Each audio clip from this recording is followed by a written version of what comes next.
Why I'd never buy buy-to-let in 2026. Mortgage costs have more than doubled since 2021. Net rental yields now are below 3% before tax. Rising costs erode profitability. Maintenance, insurance, management fees, and tax, they all erode your profit margin, what used to be a profitable strategy. Interest rates have gone up from 1.5% in 2021 to between 4 and 6, averaging around 5.25% in 2026. Net yields compressing under rising interest and costs. And Section 24 has totally devastated the tax situation because you're taxed on your income, which is the total revenue from the property you're letting as a buy-to-let if it's in your personal name. And you can't offset the costs of your mortgage anymore. So you're paying income tax as if you were making all of the rent as profit. But of course you're not. You're only making a margin. And the tax has totally got out of proportion with the rental income and the costs. EPC C requirements are going to be coming in for rental properties. The timescale is to be determined, but let's say it's 2029, only 3 years away. So this is another disincentive for landlords, particularly those who've got older properties, and how do they actually upgrade to EPC level C. Renters' Rights Act came in on 1st of May 2026, and this imposes more obligations on landlords and gives more rights to tenants. So the pendulum has swung towards favouring the tenants rather than landlords. Licensing and compliance costs are rising for HMOs, selective licensing schemes, safety compliance, thousands in annual costs, fire risk assessments, fire strategies on properties. Local council expanded enforcement as well, and there are big fines if you don't comply with the Renters' Rights Act.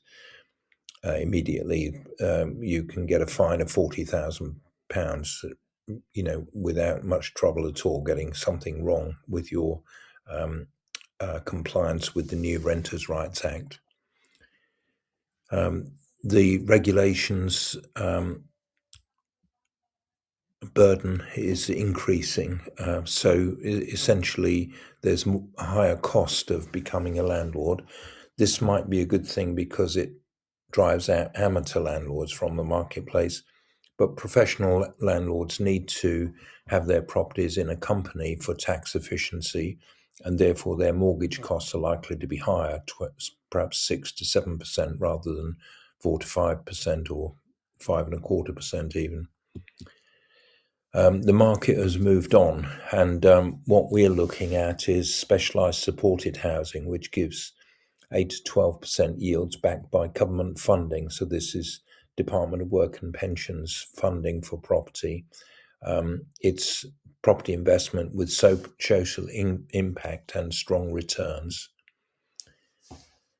So we've got long-term government-backed leases.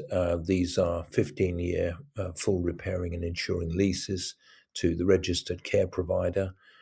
They provide higher yields than buy-to-let, and it's a more hands-off model because buy-to-let involves dealing with tenants. The specialised supported housing means that you're just dealing with one registered care provider who undertakes a full repairing and insuring lease. Social impact and growing demand. There is a massive demand for specialised supported housing, $3 billion gap, £3 billion gap in the market, and this is essentially the way to go for good returns, because in addition to capital appreciation on residential property. These are C3B residential units. You've got the increased costs for each year added to your rental. So you get a good rental to start with, £330 per unit per week average, and then every year it's increased by up to 4% per annum.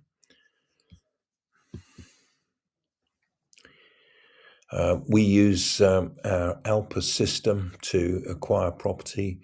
A stands for acquire, and we acquire properties in many different ways. We can purchase them outright, we can acquire them through joint venture, we can do a purchase lease option, we can do exchange with delayed completion. There are lots of different ways to acquire property. L is for leverage our team's expertise. We've got many years experience in property management and development and investment, and so you can leverage our expertise. P is for project design, tailored supported living environments built to meet care provider specifications.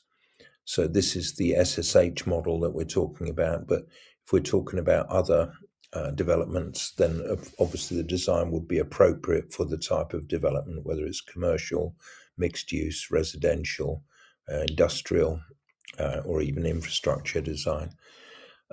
U is for undertake the design. So this is the upgrading of value, the implementation of the design that's done in the planning project design phase. And S is for safe, secure investment returns. We're delivering 36 supported housing sites over the next 3 years, approximately initiating one per month. And we're using the ALPUS system to actually deliver these projects. We also offer, for people who want to build a portfolio, we offer a service to get you deals, done for you service, 4997. We can identify any property up to £300,000 value that's below market value deal for you, or alternatively, we can offer a done with you service where you actually find the properties yourself, but under our guidance.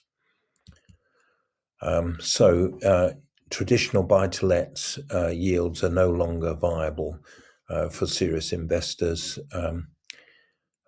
We are looking at specialised supported housing as our main strategy. We do rent individual properties, but this tends to be for social housing. SSH is our core strategy where we can create value from either commercial to residential conversions or new developments. And we use the ALPUS framework to acquire property, leverage our expertise, project design, and upgrade and safe, secure investment returns. So the time has come to switch from traditional buy-to-let investments into a more long-term strategy, such as specialised supported housing. So if you're interested in talking to us about our strategies for 2026, don't hesitate to book a call with me at calendly.com/LNJE, or you can drop me an email at alan@alpusgroup.com.